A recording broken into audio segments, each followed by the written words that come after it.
There must have been tears in heaven and torrents of it. That is, for the 10-year-old schoolboy who died on his birthday, the traumatized parents, including one Mrs. Adedayo Adedonye, who lost one of her twin daughters, other voiceless victims, as well as the owner of Ohen Private Nursery Primary School, all crushed to cruel death.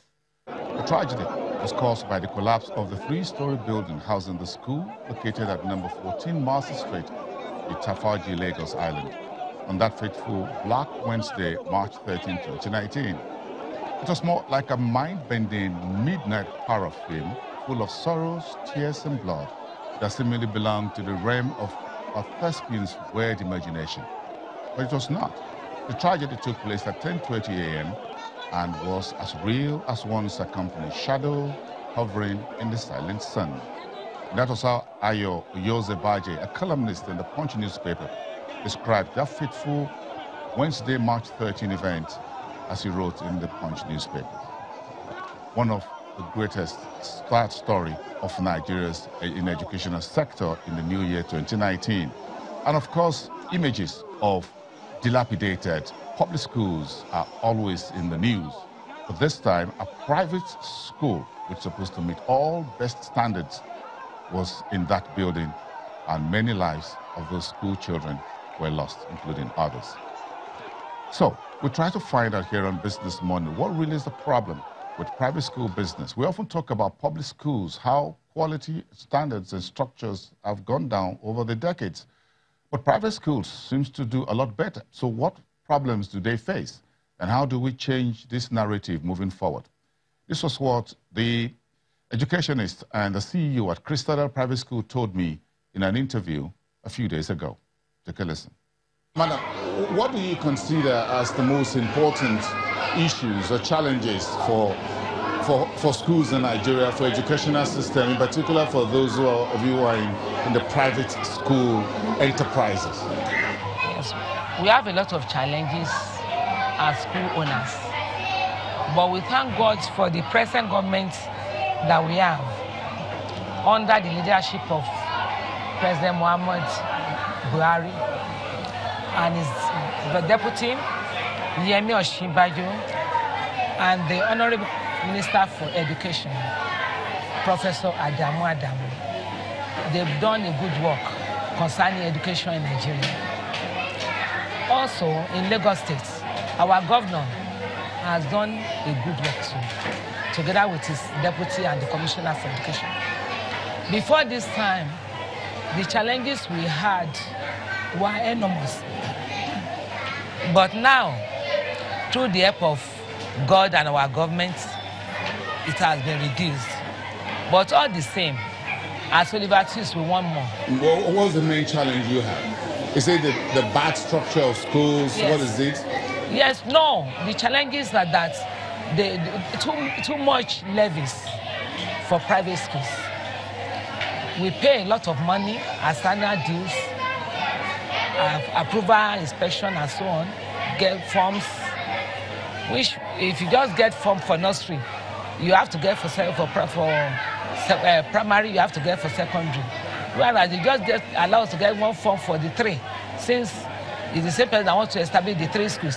So when you get form for the 3, by the time you want to establish, you establish nursery, you establish secondary, you establish the secondary, then you don't have to pay another money again. But they want you to pay for nursery, pay for primary, pay for secondary separately. And apart from that, we pay a lot of money to the government for annual dues. And I think that one can be reduced too.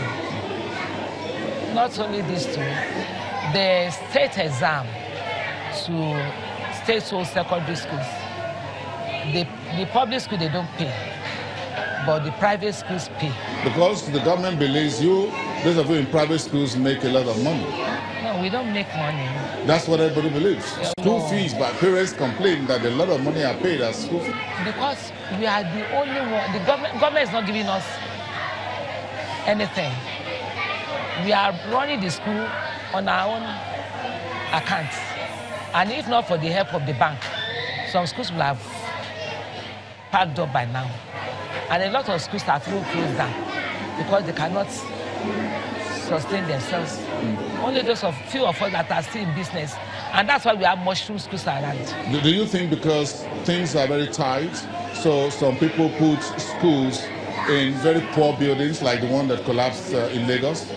Well, I won't say... Some private school owners, do you think they cut corners? I won't say that is the reason.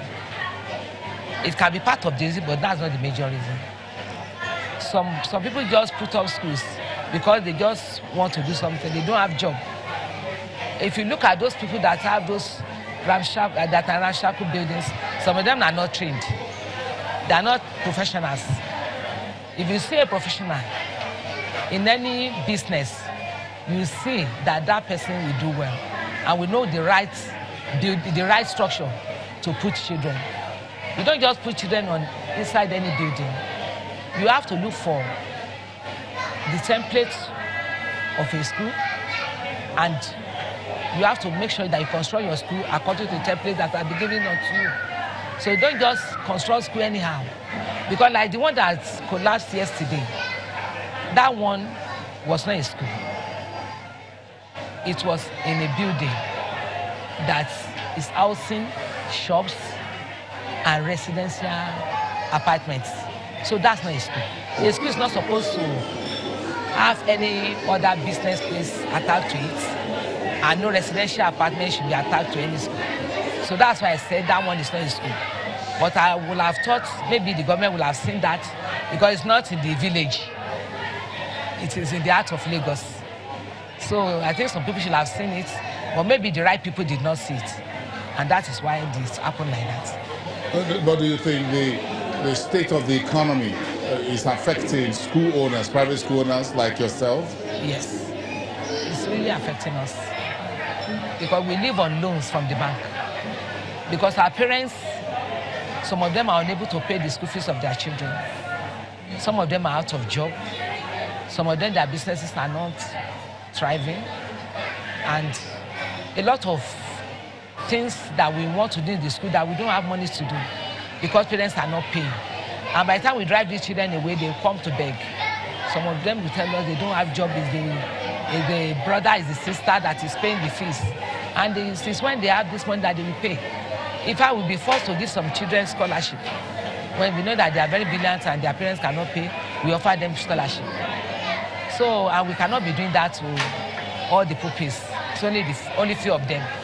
And because we do not have enough money to pay our banks, the banks too are on our neck. They're on our neck. If you fail to pay, they may take over the school. So it's not easy. But government should just know that we are not competing with them. We are only helping the system. Because private schools are in this country, we have taken education to a very great level, even to the level that we are competing with other pupils and students in other nations. And for us to be able to do that for the country, I think they should be able to consider us and do what they are doing to the children in the public schools, to the children in the private schools. What do you want? You want a school intervention?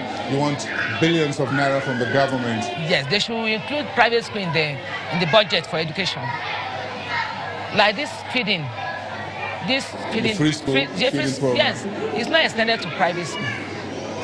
If they can, we may not allow the cooks to give us food because we have our own cooks here, but they can give us money so that we'll be able to provide good and more quality food for the children. We give them quality food, but if they give us more money, they will get better food more than they are getting now. But they don't give to us, they give to only the public schools. And these children belong to the... So you think the government have neglected private schools? They have neglected us. Because they believe it is a business. And they don't see us as partners.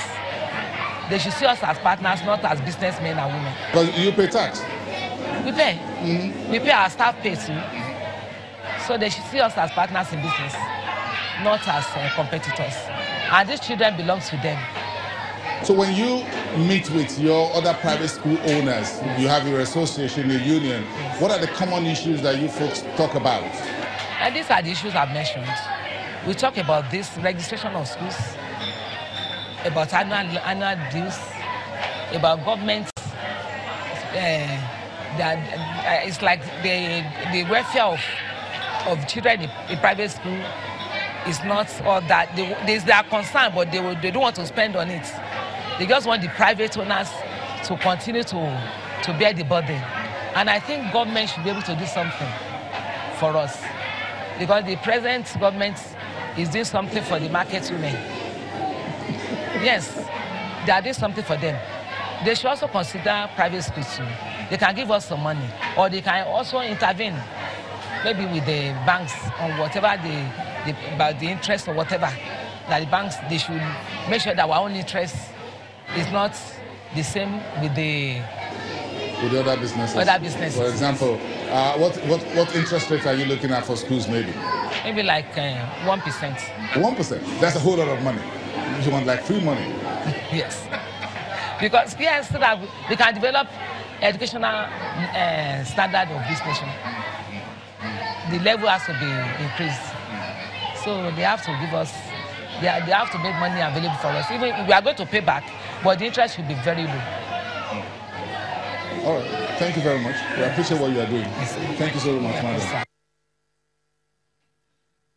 That's a school entrepreneur in the private school sector, talking about some of the challenges in the sector. So what happens to when schools, when you have a school house in a building collapses and lives of those children are lost? That's cutting the future, or their future and their contributions to the economy. And of course, these kids do have their own dreams about how they want their careers to go.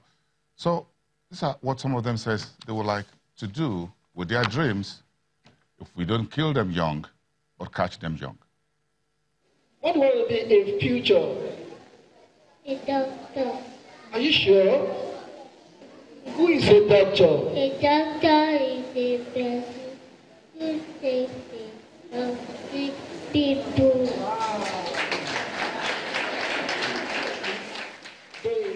What will you become in future?